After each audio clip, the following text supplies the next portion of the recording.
At night, when the other engines are tucked away in their sheds, you can still hear the faraway call of an engine's whistle and the clickety-clack of train wheels turning.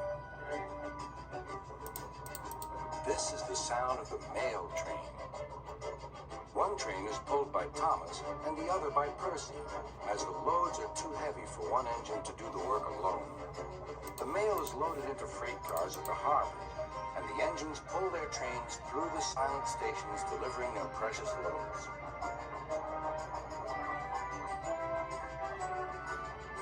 On a clear night, a big shiny moon brightens their journey, but often Thomas and Percy can't even see the stars. But whatever the weather, lamps along the track always light their way.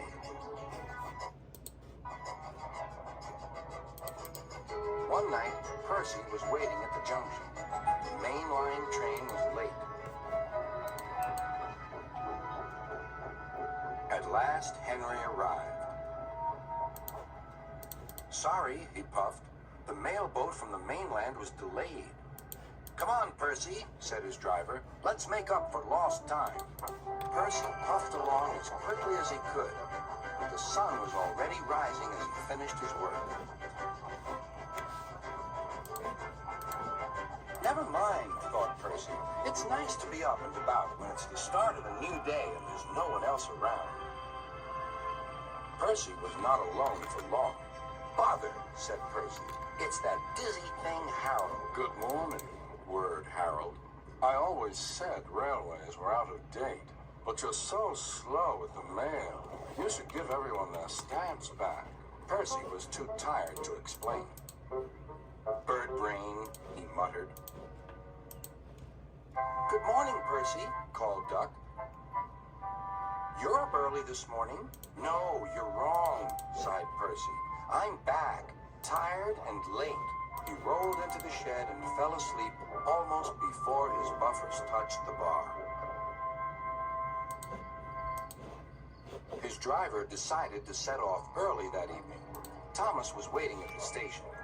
Thank goodness I have a chance to speak to you.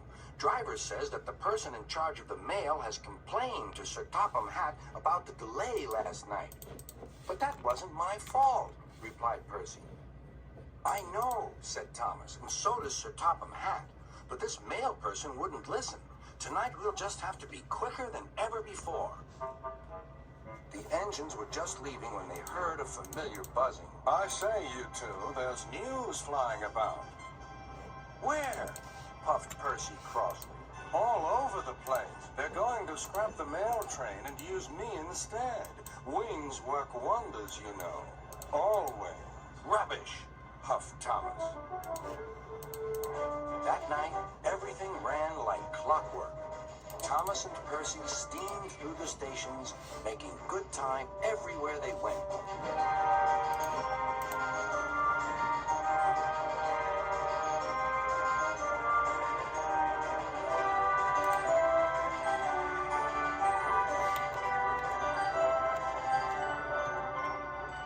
At a station, Thomas noticed a man looking cold and worried. He had missed his train home. We can give you a ride, said Thomas's driver, but it will be rather uncomfortable.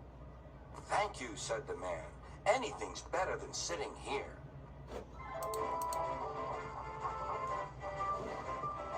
The next afternoon, Percy passed the airfield and saw Harold.